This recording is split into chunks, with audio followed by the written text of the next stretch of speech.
Welcome back to Starship's 5th flight test.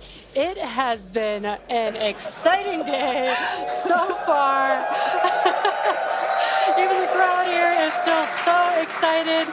We lifted off from Starbase at 7:25 a.m. Central Time. The Super Heavy booster and ship had a successful separation, as well as a good boost back burn and good separation of the hot stage adapter. The Super Heavy booster then completed the landing burn with 13 Raptor engines igniting and slowing down the vehicle perfectly for Mechazilla to catch the Super Heavy booster for the first ever land recovery of the vehicle.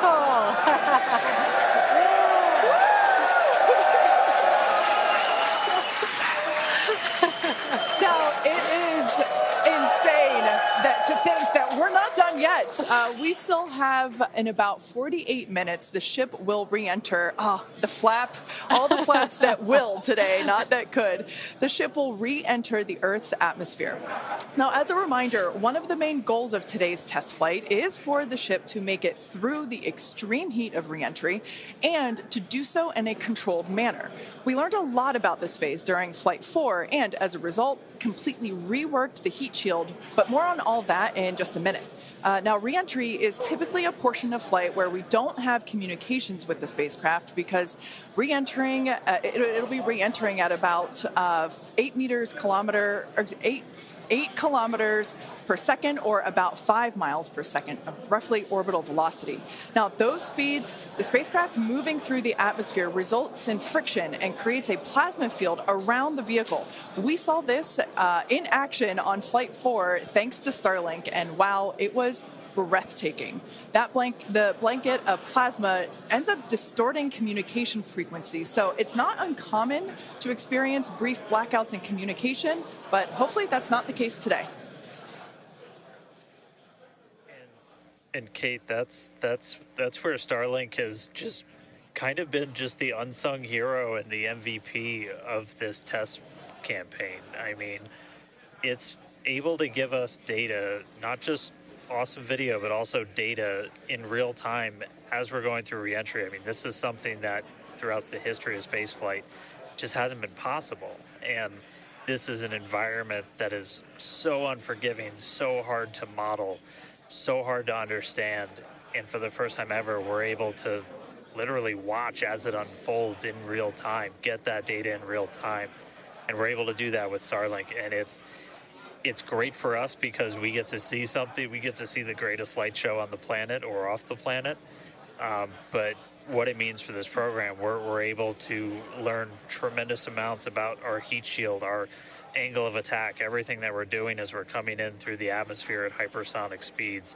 And it's, you can't just thank it enough. And also, special shout out, you're going to see some additional flap camera views. We've got a really amazing team of avionics, cameras, electronics, software people who made all that possible. And so hopefully they're going to give us an even better show on the way in today as we're coming in at about 5 times the speed of sound.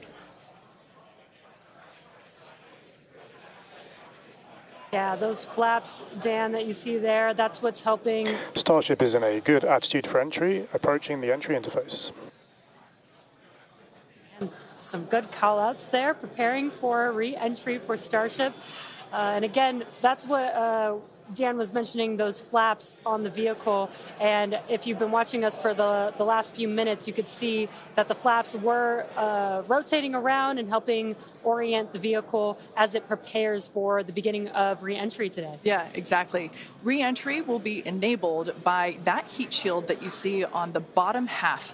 That heat shield is made up of 18,000 hexagonal ceramic tiles, and they are designed to insulate the vehicle during atmospheric entry. At that point in time, temperatures can be as high as 26,000 degrees Fahrenheit or about 1,400 degrees Celsius. The design itself also permits for rapid reuse with no refurbishment between the flights. And fun fact that I think is just incredible in terms of scale, but the heat shield alone on the ship has a total mass of 10.5 tons, which is crazy because these things are really lightweight. They're made out of ceramic. We have a couple of them here. The one that I'm holding is used on flat surfaces, as let's see if we go that way, because as it's flat. The one that Jesse has is kind of more what you see there on the side. Yeah, exactly. And having these different shapes, the flat version and the curved version, allow us to cover a lot more of the surface area of the vehicle. Again, we need to protect every portion of it. So even those curved surfaces, and especially the hinge area, if you watch Flight 4, is really what we want to make sure that we protect. And yeah, Kate, these are very, very lightweight. But when you put 18,000 of them together, they add up to 10.5 tons, which is incredible. Now, we did mention earlier that the heat shield has been completely reworked. Starship has entered the atmosphere, remains on a nominal entry trajectory. We can start to see that plasma now starting to build up on the side. It's not quite full plasma yet, but we are starting to see that color indicate that the heat is building up on the heat shield. Yeah, this is such a cool sight to see because you really never really have gotten to see this live before Flight 4. Yeah. And as Kate mentioned, it's getting a little more red, as you can see there on your screen. That means that heat is building up. But that's exactly what these heat shield tiles are there for, is to protect against this plasma and this really, really extreme heat that the vehicle is going to see for about the next 10 more minutes or so. Yeah, so the ship will attempt to light the 3 center Raptor engines, and those are the engines that can gimbal or maneuver or point, and they do that to help flip the ship until the engines point down so that it can land using the Raptor's thrust in the ocean. So that will happen after we get through this re-entry period. Again, now starting to see, and we also might start to see the flaps actuate a little bit here as the vehicle controls its roll during re-entry. That was one of the main learning points from Flight 3, was the roll control didn't work quite as well as we wanted it to. We learned that we needed some redundancies, so we added more roll control thrusters, and we'll see those in action as well today, as that was a Flight 3 learning that worked better on Flight 4 and still enabling that same design today. Yeah. Starship has passed through 85 kilometers altitude. Flaps now have control of the vehicle.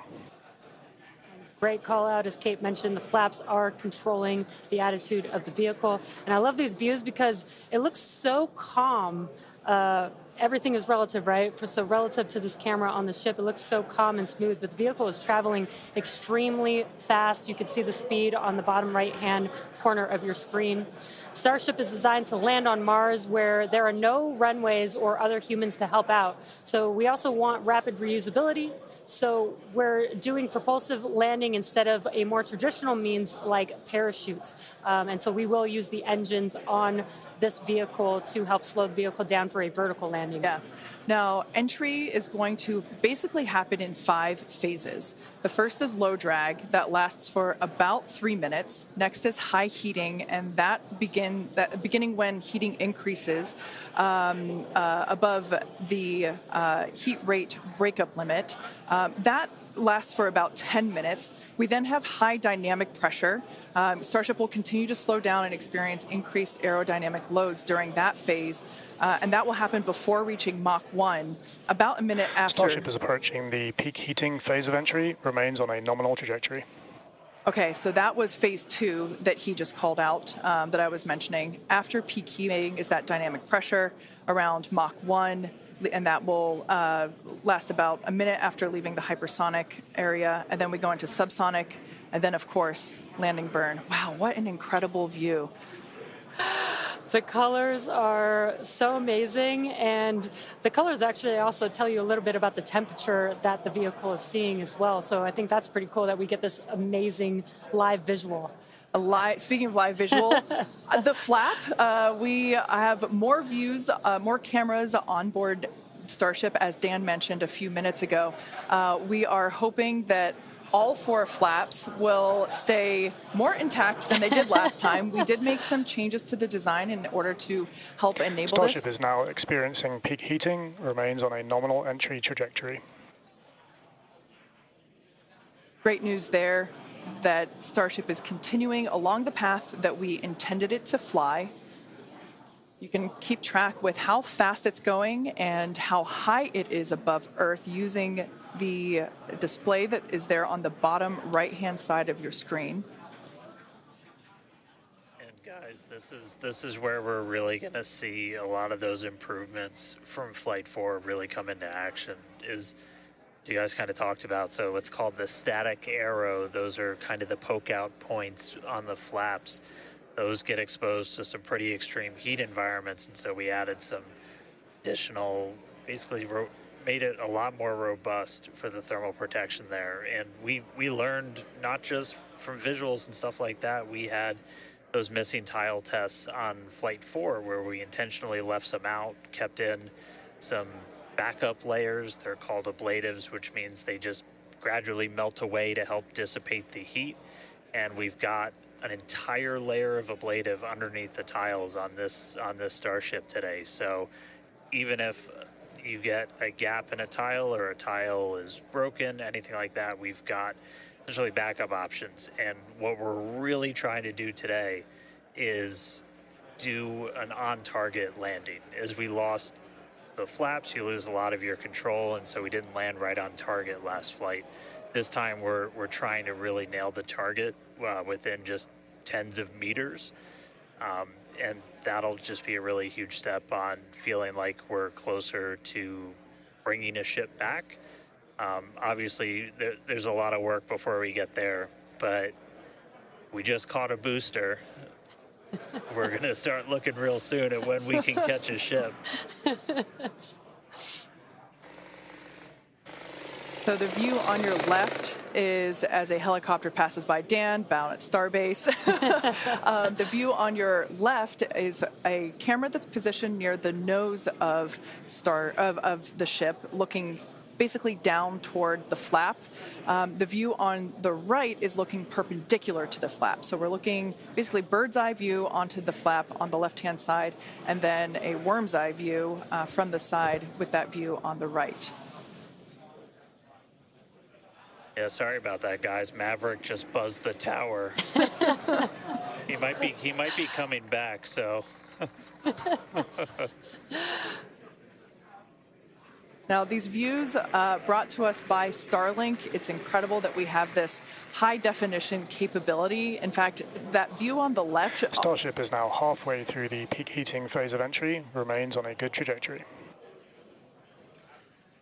So great news there, hearing that we're about halfway through the peak heating phase. Like I said earlier, this lasts roughly 10-ish minutes. And we did hear earlier that the flaps have control of the vehicle, so also good news there. You know, it is incredible that we've basically had views the entire time. Right, yeah, thanks to Starlink. My memory did black out a little bit after booster catch, so I think we had views. But, you know, all through the coast phase, we had some beautiful views of planet Earth. behind the ship as it was in its orbit. Yeah, and I also do want to point out on your right-hand screen, we've got a more encompassed view of the flap. As we watched in Flight 4, the hinge area was the area where we got a little bit of that burn through. This view, this new camera view on the ship will help us be able to visually see more of what's happening in that area. And again, we have improved our heating tiles, and so hopefully we've protected the hinge a lot better this time. Landing chill has started.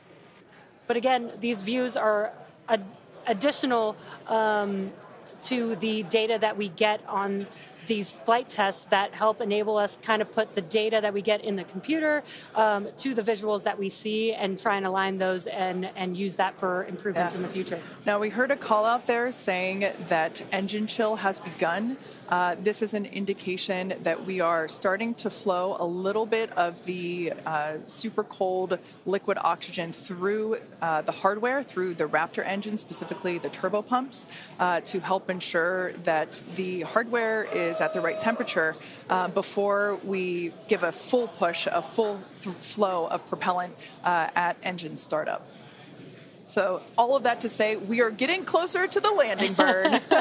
We definitely are. And again, if you look at the bottom right hand of your screen, you can see the altitude that the ship is, and it has been slowly making its way closer and closer to Earth. We're currently at about 63 kilometers from planet Earth, and you'll see that number trend lower and lower as we get closer and continue through this reentry. Yeah, this is going to go on for a little, actually a while longer. We have about 10 minutes or so, roughly, before we execute the landing, the ignition for the landing burn, starting with the landing flip. So we're making a controlled reentry. This is one of the primary objectives for Starship today, is to demonstrate another controlled reentry, even more controlled than what we saw on Flight 4. And so far, that is looking good.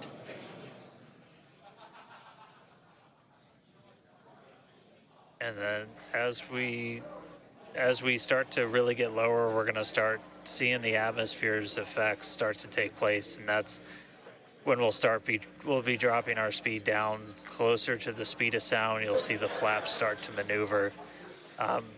We were able to do a landing burn on Flight 4, which kind of caught all of us off guard. It was pretty incredible after seeing the flaps survive through. And we're going to try and do another one on this flight today. We tweaked it a little bit, so we're going to try and splash down at a little bit of a gentler angle this time, instead of just kind of hit the water and fall over. And the goal with that is try and keep the ship intact, and then if we're able to then get some additional video of it, again, that's just more data. And everything we can see, everything we can get extra, like a couple extra seconds or minutes of data coming from the ship after Starship has splashdown. passed through the peak heating phase of flight, approaching maximum entry dynamic pressure. All right, we're through peak heating. Coming up is basically max Q part 2, where we're going to hit kind of that part of the curve where we're still moving really fast and the atmosphere is just dense enough that we're feeling the most pressure, but hopefully we're going to start feeling a little bit less heat now.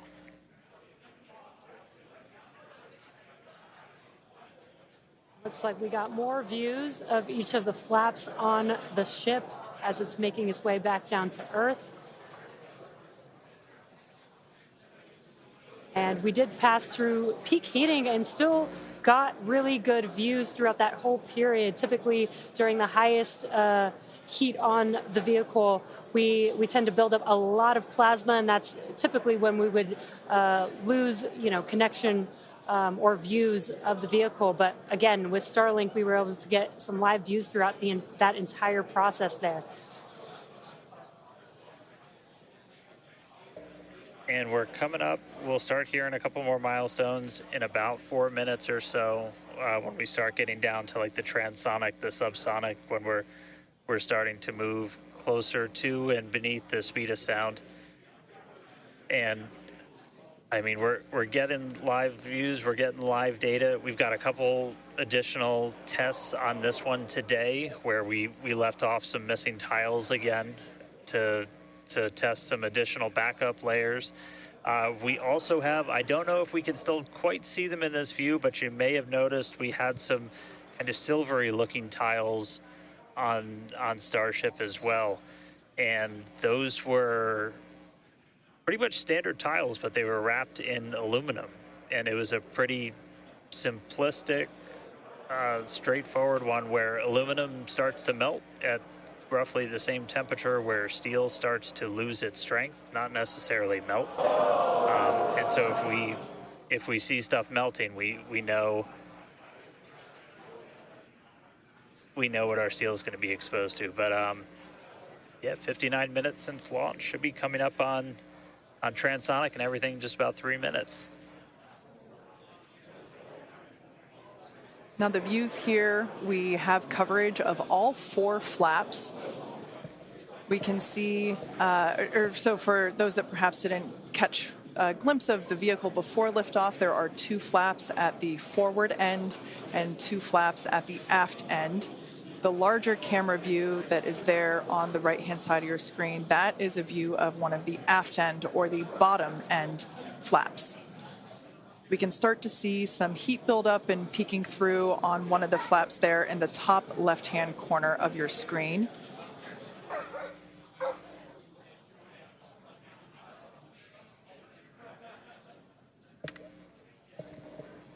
Once again, Starship now at T+1 hour and 9 seconds into its flight today, re-entering the Earth's atmosphere. Currently about 45 kilometers above the surface of the Earth, now 44. We are targeting a soft splashdown in the Indian Ocean, about, northwest-ish of Australia. And we are attempting to, as we did on Flight 4, perform a flip maneuver as well as Starship is at maximum entry dynamic pressure, remains on a good trajectory. All right, so that is great news there. Like Dan said earlier, this is basically max Q part 2. So this is the greatest amount of aerodynamic loads that the vehicle will experience during its flight. It's coming back through the Earth's atmosphere. It was above the Earth's atmosphere in space where there was no friction. We can obviously see heat as evidence of that friction buildup. The atmosphere is actually helping to slow the vehicle down. If you're watching the telemetry in the bottom right-hand corner of your screen, you can see that speed decelerating rapidly.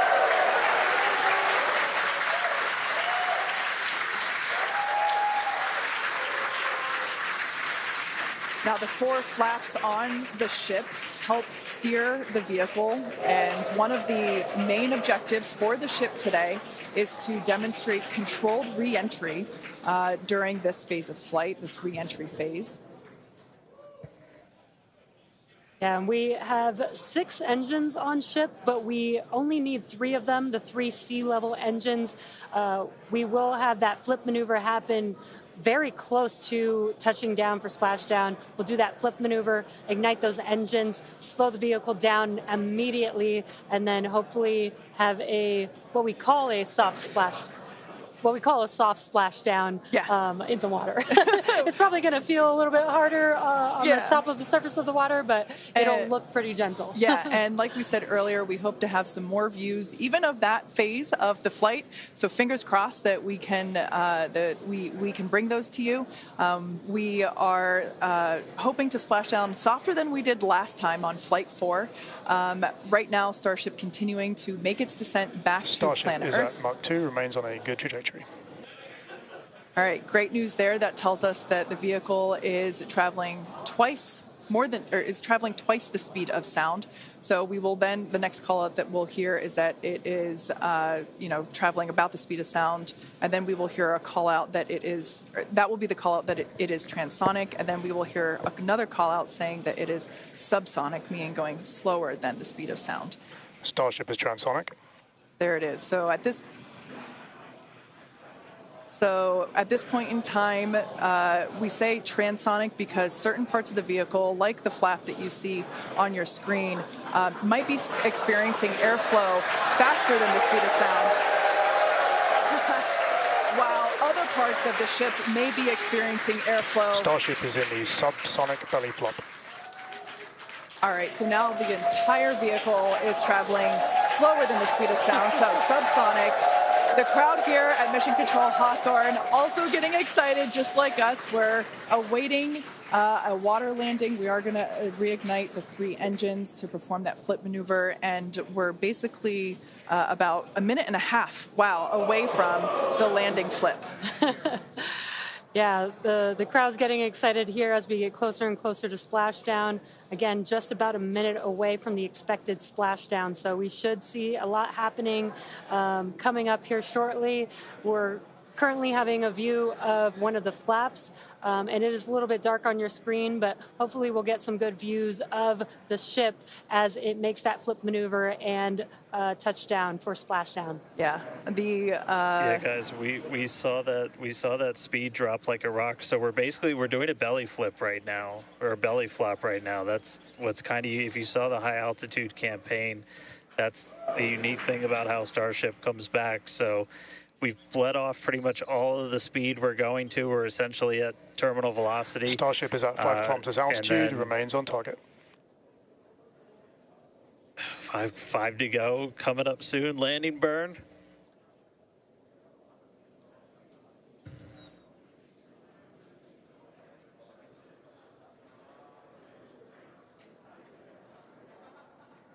Two kilometers away. Starship is on target. Approaching landing burn startup. So keep an eye on the bottom right-hand side of your screen as well. That will be the indicator when the Raptor engines ignite, if we are unable to see that illumination ourselves. Landing burn startup. What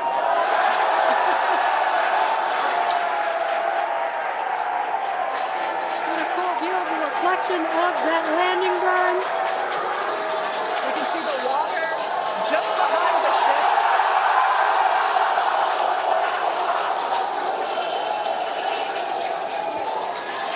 Starship has landed.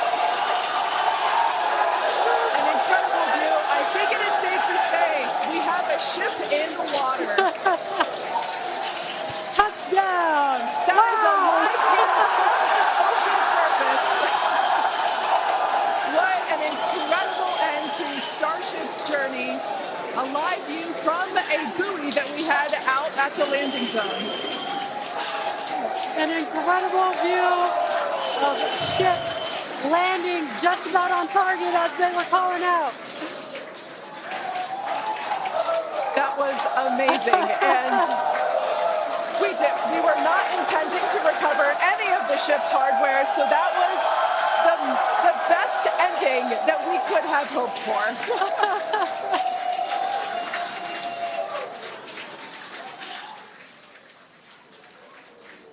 Man, I don't think we're going to be able to get a ton of extra video of the heat shield, but we hit the target. We hit the target. Yeah.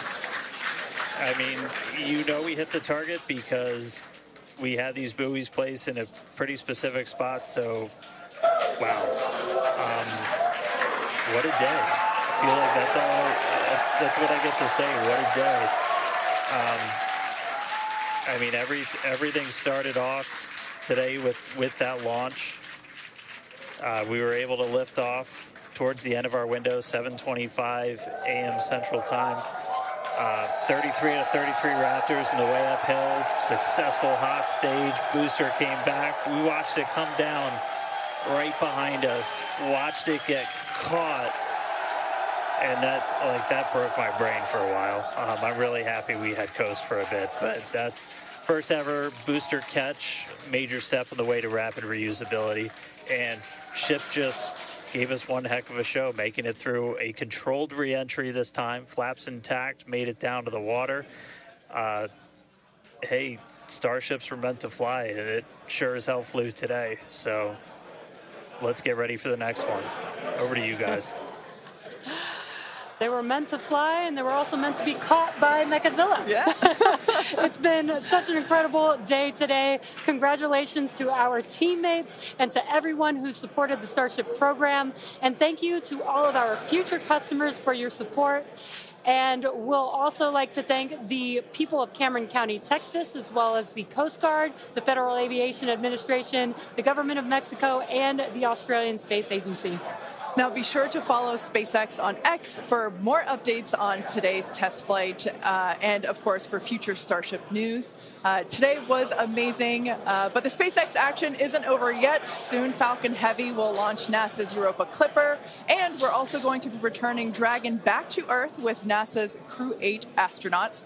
So congratulations again to the SpaceX team. What an amazing launch and an even cooler catch. Thank you for watching, but we're going to leave you with an awesome recap of what has been the most epic day.